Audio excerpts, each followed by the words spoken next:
पत्रकार और राजनीतिक विश्लेषक प्रद्युमन जोशीला जी। प्रद्युमन जी, स्वागत है आपका। जी बहुत बहुत धन्यवाद। सभी दर्शकों को नमस्कार, राम राम। और मेरे इस बगल में है वरिष्ठ पत्रकार और राजनीतिक विश्लेषक इंद्रपाल चार जी। चार जी, आपका भी स्वागत है। धन्यवाद कुलदीप भाई। हम आप दोनों से यह जानना चाहते हैं प्रद्युमन जी, जो एक उम्मीद है, क्योंकि शैलजा का बहुत बड़ा नाम है हरियाणा के अंदर, और उस उम्मीद के हिसाब से बहुत लोग नए भी जुड़े हैं, पुराने वर्कर भी काफी हैं। और आज का जो कार्यक्रम था हमने देखा, वहां टिकटार्थियों की पूरी भीड़ थी।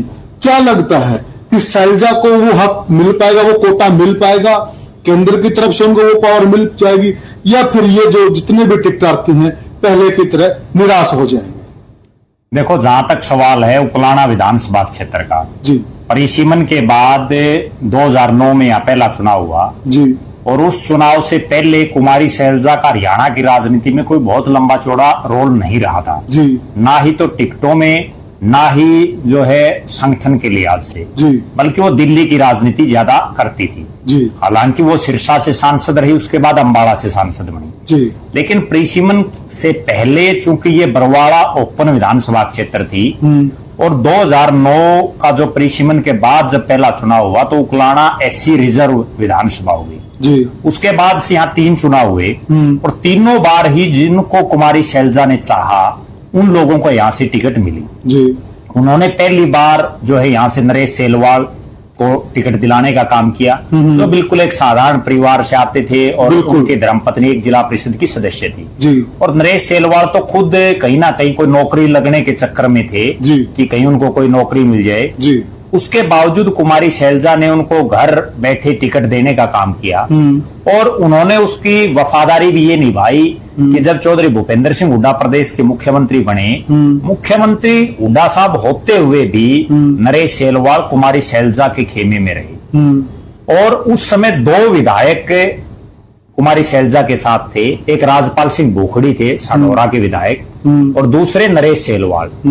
और हुआ ये कि वो 5 साल हुड्डा साहब की बजाय कुमारी शैलजा के साथ रहे।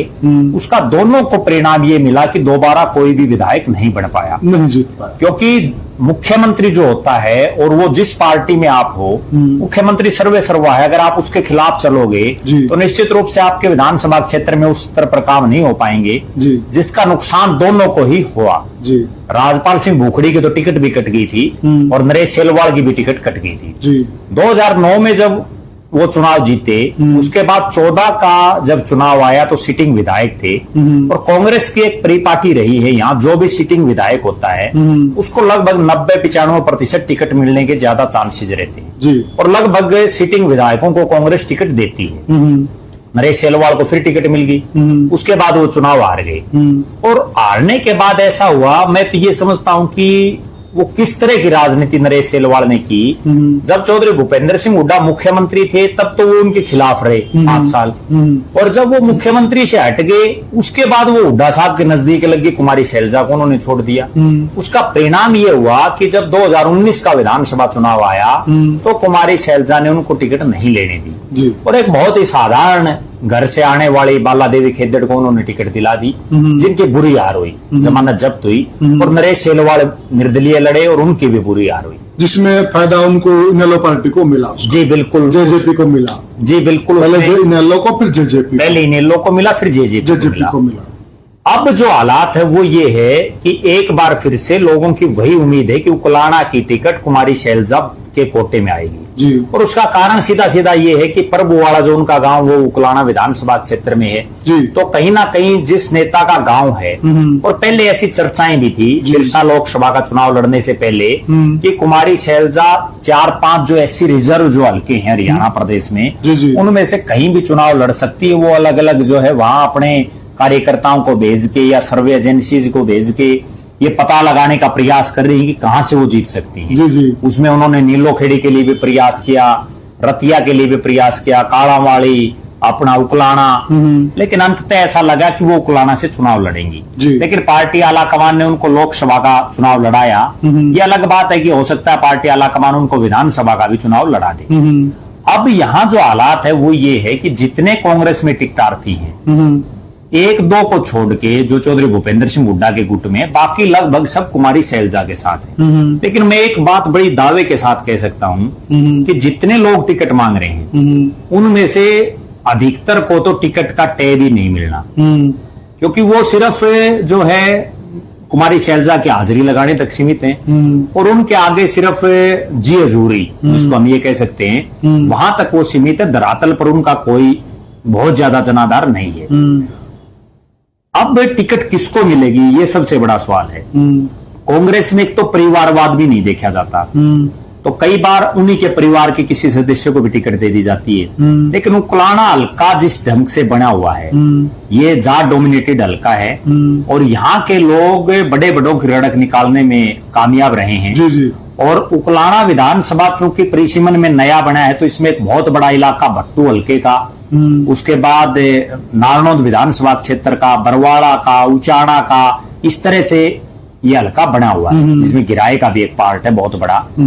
तो कहीं ना कहीं अब किसको टिकट मिलेगी ये तो भविष्य की बात है, लेकिन इतना जरूर तय है कि इस विधानसभा क्षेत्र में बेशक चौधरी भूपेंद्र सिंह हुड्डा कितने पावरफुल हो आज कांग्रेस में, और 9 लोकसभा की सीटों में से 8 वो अपने खासम खास चहेतों को दिलाने में कामयाब रहे हों, उसके बावजूद मेरा ऐसा मानना है कि उकलाना की टिकट भूपेंद्र सिंह हुड्डा की बजाय कुमारी शैलजा जिसको चाहेंगी उसको मिलेंगी। जी प्रद्युमन जी, इंद्रपाल जी, मतलब एक तरफ है जैसा कि प्रद्युमन जी ने बताया कि जो उकलाना हल्का है इसमें विशेषकर असर है कुमारी शैलजा का जी, इसलिए बाकी हलकों की अगर हम बात छोड़ दें तो यहाँ पर मुख्यतः वो यहाँ पर एक किरदार अदा करती हैं। तो आपको क्या लगता है कि इस बार भी वो सही किरदार अदा कर पाएंगी या फिर यहाँ हुड्डा गुट की चलेगी? कुलदीप भाई, कुमारी शैलजा का ये विधानसभा क्षेत्र है, पैतृक है जी, और 2019 में जिस प्रकार से बाला देवी खेदड़ को कुमारी शैलजा ने टिकट दिलवाई थी जी, हो सकता है कि उस फैसले पर वो पछता रही हो, जी, क्योंकि जैसे अभी पिछले दिनों किरण चौधरी का जिक्र चला कि वो पार्टी छोड़ गई, लेकिन कोई ये नहीं देखता कि पिछले 2014 और 2019 के लोकसभा चुनाव श्रुति चौधरी हार चुकी थी। तो उकलाना की अगर बात करें तो 2024 के लिए कुमारी शैलजा को ये सोचना पड़ेगा कि अगर 2024 में भी उनका प्रत्याशी हार गया तो उनके लिए हाईकमान में एक बहुत गलत मैसेज जाएगा, क्योंकि बाला देवी जो खेदड़ को जो मत आए हैं वो नरेश सेलवाल से भी कम आए हैं। तो कुमारी शैलजा को ये बहुत सोचना पड़ेगा कि किसको टिकट दे, और शायद इसीलिए वो अपने पत्ते नहीं खोल रही, क्योंकि 2-3 महीने का समय है और राजनीति में इतने परिवर्तन होते हैं अचानक। अगर इस समय आज वो किसी को इशारा कर दें तो वो हवाले जे दूसरी पार्टी में भी ज्वाइन कर दे, कई तरह की बातें होती हैं। तो कुमारी शैलजा एक मैच्योर नेत्री हैं, उनके पिताजी भी राजनीति में रहे हैं, राजनीति का अनुभव है, तो फिलहाल वो किसी प्रकार के कोई पत्ते नहीं खोलना चाहती। वो जो टिकट दिलवाएंगी तुरंत दिलवाएंगी, जिसको भी दिलवाएंगी, लेकिन वो जाति के हिसाब से, जैसे उकलाना विधानसभा क्षेत्र में धानक बिरादरी के भी अच्छे वोट हैं, ओड के भी अच्छे वोट हैं, चमार के भी एससी के हिसाब से अच्छे वोट हैं। तो मुझे लगता है कि वो 2-3 जो मेन बिरादरी हैं उनमें से एक लीडर को आगे कर रही हैं। मौके पे वो किसको टिकट दिलवाएंगी, उस समय की जो परिस्थितियां होगी उसके हिसाब से वो निर्णय लेंगी, और बहुत महत्वपूर्ण निर्णय लेंगी, क्योंकि इस बार भी अगर उनका कैंडिडेट हार गया तो आज भी एक पत्रकार साथी ने सवाल पूछा था कुमारी शैलजा से कि जो आपका पैतृक गांव है पलगुवाड़ा, उसमें भी बीजेपी जीत गई। तो इन बातों के मीनिंग निकलते हैं और ये मीनिंग हाईकमान तक जाते हैं। तो फिलहाल पूरा सोच विचार वो कर रही है कि वो किसके, अगर वो एक को लेकर चलें, फिलहाल इशारा कर दें, तो हो सकता हो कि उनकी उम्मीदों पर खरा ना उतरे। इंद्रपाल जी, प्रद्युमन जी, आप दोनों से मेरा एक सवाल है, मेरे भी दिमाग में वो सवाल है और शायद जनता के दिमाग में भी वो सवाल होगा, क्यों ना अगर उन्हें मुख्यमंत्री का चेहरा बनना है तो वो खुद चुनाव लड़े, बाकी को टिकट दिलाने में या बाकी चेहरे तैयार करने की बजाय अगर आप मुख्यमंत्री बनना चाहते हो सामने से आकर लीड कीजिए। इसमें आपकी क्या राय है? देखिए कुलदीप भाई, कुछ समय पहले कुमारी शैलजा ने जो उनके कार्यकर्ता हैं उनके माध्यम से पूरे उकलाना विधानसभा क्षेत्र में ये मैसेज देने की कोशिश की है कि कुमारी शैलजा यहाँ से चुनाव लड़ सकती हैं और मुख्यमंत्री बन सकती है। लेकिन 100% जो ये बात है वो हजम नहीं हुई लोगों को, क्योंकि आज के टाइम में अगर उकलाना विधानसभा क्षेत्र की, जैसे जोशीला जी ने कहा, जाट बिरादरी के बहुत मतदाता हैं और वो भूपेंद्र सिंह हुड्डा से जिस प्रकार से सीधी टक्कर ले रही हैं, और एक दो कांड भी हैं जो आगे हो, मतलब अगर उन्होंने चुनाव लड़ा, खासकर पुराने किस्से हैं। हुड्डा गुट की अगर बात करें तो वो खुल के कहते हैं अगर कुमारी सैलजा यहाँ से चुनाव लड़ेंगी तो खुद हुड्डा गुट ही, जो जैसे मिर्जपुर कांड है एक दौर, वो उनको आगे ले आएंगे। तो शुरू में मैसेज देने की कोशिश करी कार्यकर्ताओं के माध्यम से, लेकिन पूरी तरह से वो सफल नहीं हो पाया। आपको क्या है? तो इसमें मुझे लगता है कि कुमारी सैलजा विधानसभा का चुनाव पहले लड़ने की बजाय, जैसे भूपेंद्र सिंह हुड्डा जिस टाइम मुख्यमंत्री बने, वो लोकसभा के मेंबर थे, विधायक नहीं थे। अगर कुमारी सैलजा मुख्यमंत्री बनेंगी तो हाईकमान की तरफ से बन सकती हैं और उसके बाद कहीं से भी चुनाव लड़ो, उनको किसी प्रकार की कोई दिक्कत नहीं आएगी। आपकी क्या राय इसी सवाल पे प्रद्युम्न जी? देखो, राजनीति में एक बहुत बड़ी बात ये होती है, प्रत्येक जो बड़ा नेता होता है वो अपना कांटा निकालने का प्रयास करता है। मैं एक वाक्य दर्शकों को बताना चाहूंगा जिससे वो इस संदर्भ को समझ सकते हैं। 2004 में चौधरी भजनलाल प्रदेश कांग्रेस कमेटी के अध्यक्ष थे और चौधरी भूपेंद्र सिंह हुड्डा कांग्रेस विधायक दल के नेता थे जी। उस समय प्रदेश की सबसे हॉट सीटों में शामिल थी भिवानी लोकसभा क्षेत्र, और चौधरी भजनलाल ये चाहते थे कि उनका बेटा करनाल या फरीदाबाद लोकसभा से कुलदीप बिश्नोई चुनाव लड़े जी। उस दौरान चौधरी भूपेंद्र सिंह हुड्डा ने कांग्रेस के तमाम जो भजनलाल जी के धुर विरोधी जो नेता थे उन सभी से बात करके आला कमान के दिमाग में एक चीज लाने का प्रयास किया कांग्रेस के शीर्ष नेतृत्व पे कि भिवानी सीट पर दो पूर्व मुख्यमंत्रियों, जिनमें एक तो उस समय के मुख्यमंत्री थे चौधरी ओम प्रकाश चौटाला, उनके बेटे अजय सिंह चौटाला वहां से सिटिंग एमपी थे, वो चुनाव लड़ रहे हैं, और दूसरे चौधरी बंसीलाल के बेटे जो पहले वहां से सांसद रहे थे चौधरी सुरेंद्र सिंह, वो चुनाव लड़ रहे हैं। अगर हरियाणा में कांग्रेस को माहौल बनाना है तो भजनलाल जी के बेटे को आप टिकट दो भिवानी से, और वो चाहते तो ये थे कि दोनों बड़े नेता हैं चौधरी सुरेंद्र सिंह भी और अजय सिंह चौटाला, और यहाँ कुलदीप बिश्नोई फंस जाएगा और वो चुनाव हार जाएगा, और चुनाव हारते ही जब भजनलाल का बेटा ही चुनाव हार गया तो वो आला कमान को ये बताने में कामयाब हो जाएंगे कि भजनलाल का हरियाणा प्रदेश में बहुत ज्यादा वर्चस्व उस समय नहीं है जी। हुआ ये कि कुलदीप बिश्नोई को कांग्रेस आला कमान ने चौधरी भूपेंद्र सिंह हुड्डा और तमाम नेताओं के कहने से वहां फंसा दिया।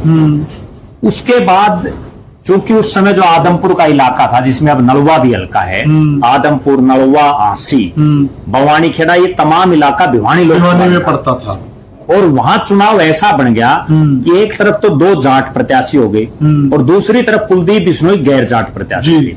पंडित रामविलास शर्मा लड़ रहे थे बीजेपी से चुनाव।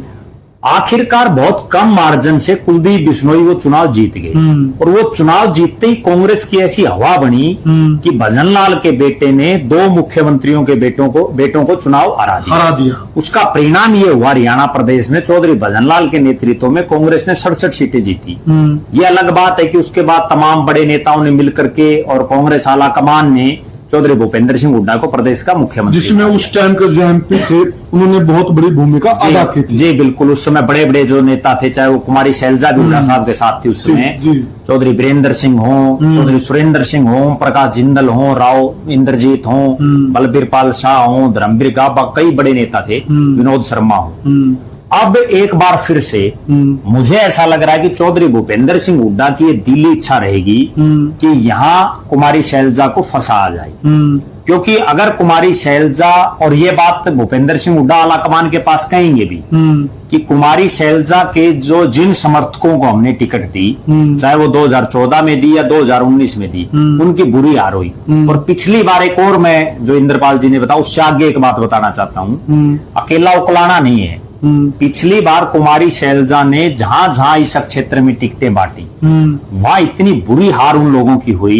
80 में जिस आदमी को कांग्रेस की टिकट कुमारी सैलजा ने दी और जो कुलदीप बिश्नोई के समर्थित भी थे, उनको 3000 वोट मिले। 3000 वोट तो नोटा भी ले जाता आज के दिन। उसके बाद अगर बरवाड़ा की बात करें, बुरी हार हुई, कुमारी सैलजा का प्रत्याशी था। नारनौंद में जो प्रत्याशी था वो चौधरी भूपेंद्र सिंह हुड्डा का था, लेकिन उसमें भी कहीं ना कहीं थोड़ा बहुत योगदान कुमारी शैलजा का भी था। जी। उनकी बुरी हार हुई।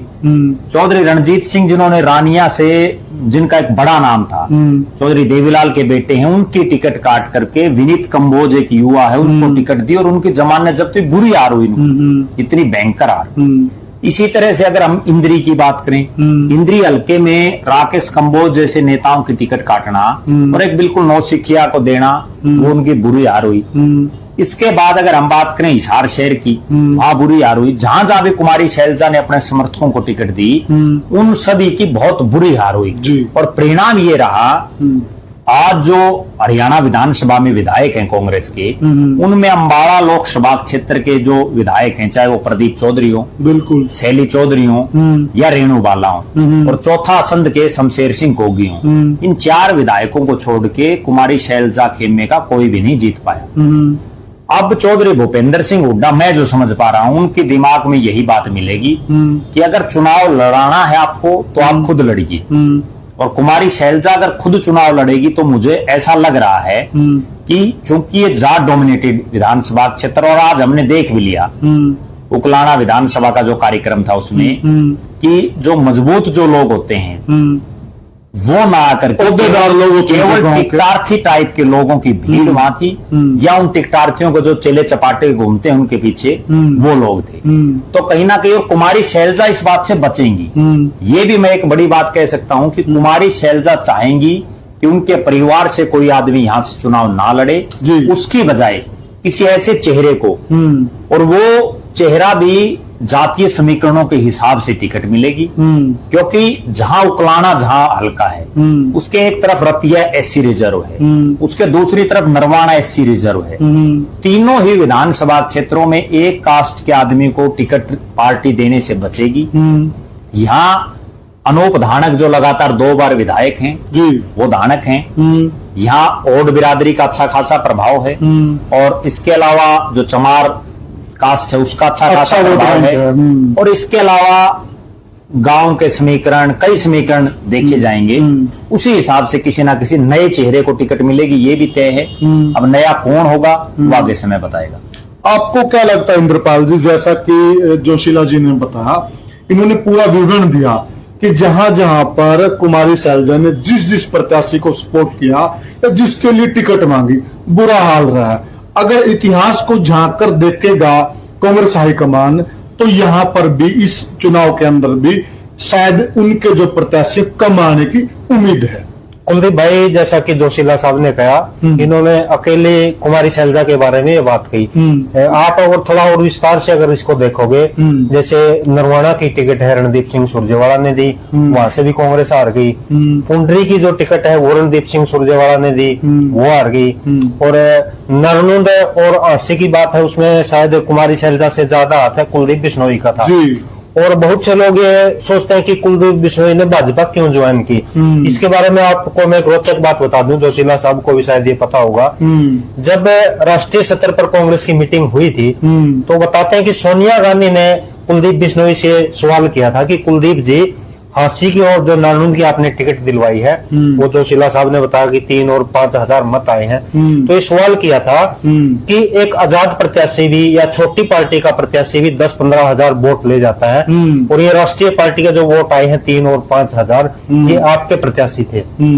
तो उस समय बताते हैं कि कुलदीप बिश्नोई के भी ये जच गई थी कि जो अगला चुनाव है 2024 का, आभास हो गया था कि आपकी टिकट वितरण में कांग्रेस में नहीं चलेगी, कैंची वहां तक, क्योंकि बात बड़े लेवल पर हाईकमान तक चल गई थी। तो ये पूरा ग्रुप था, इन्होंने जो टिकट वितरण दी, इन्होंने क्या सोच कर दी वो तो इनका मैटर है, अलग मैटर। इसमें एक बात यह भी चलती है, जनता में हम सुनते हैं कि इन्होंने जो टिकटें बांटी हैं वो इस आधार पर बांटी थी कि वो जीते ही ना, क्योंकि इनको लग रहा था अगर कांग्रेस का इस वक्त बहुमत आता है तो भूपेंद्र सिंह हुड्डा सीएम बनेंगे, और यह खेमा नहीं चाहता था कि वो सीएम बने। ऐसी भी जनता में बातें चलती है। तो साथियों, ये हमने चर्चा की जो कुमारी शैलजा के पीछे इन लोगों का कारवां लगा हुआ है, क्या उस कारवां को यह मुकाम तक पहुंचा पाएगी। और इस चर्चा में जो एक बात निकल के आई है, सिंह इज किंग, यहाँ पर सिंह कौन है? भूपेंद्र सिंह हुड्डा। लबो लुआब यही निकलता है पूरी चर्चा का।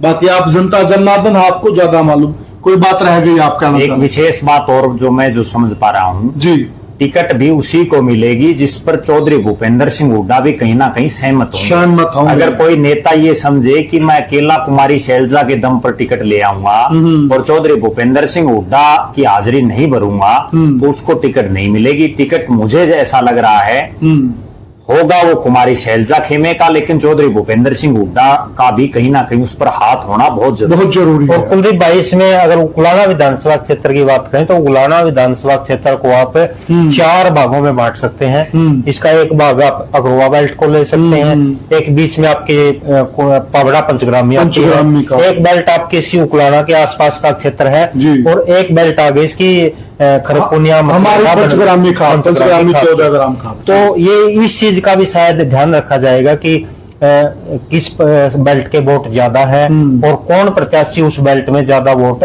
ले सकता है। और इसके साथ साथ जो दूसरी पार्टी है, आज तो हम केवल बीजेपी को मान सकते हैं, इनेलो की जेजेपी की जो हालात हुई है उसके बाद मुझे नहीं लगता कि यहाँ किसी प्रकार का तिकोना मुकाबला होगा। 2024 के विधानसभा में सीधी टक्कर होने की संभावना है। तो ये बात ही देखी जाएगी कि अगर बीजेपी ने पहले टिकट वितरण कर दिया तो इन 4 बेल्टों में से बीजेपी की टिकट कहाँ गई है, शायद कांग्रेस वहां ये भी बड़ा रहता है। तो ये भी एक महत्वपूर्ण, सामने वाली पार्टी ने किस कास्ट को, किस क्षेत्र को महत्व दिया है, तो यह भी एक रोल टिकट वितरण में रहता है। बिल्कुल। तो साथियों, यह चर्चा आपको कैसी लगी हमें कमेंट सेक्शन में जरूर बताइएगा। वीडियो को ज्यादा से ज्यादा शेयर कीजिएगा और चैनल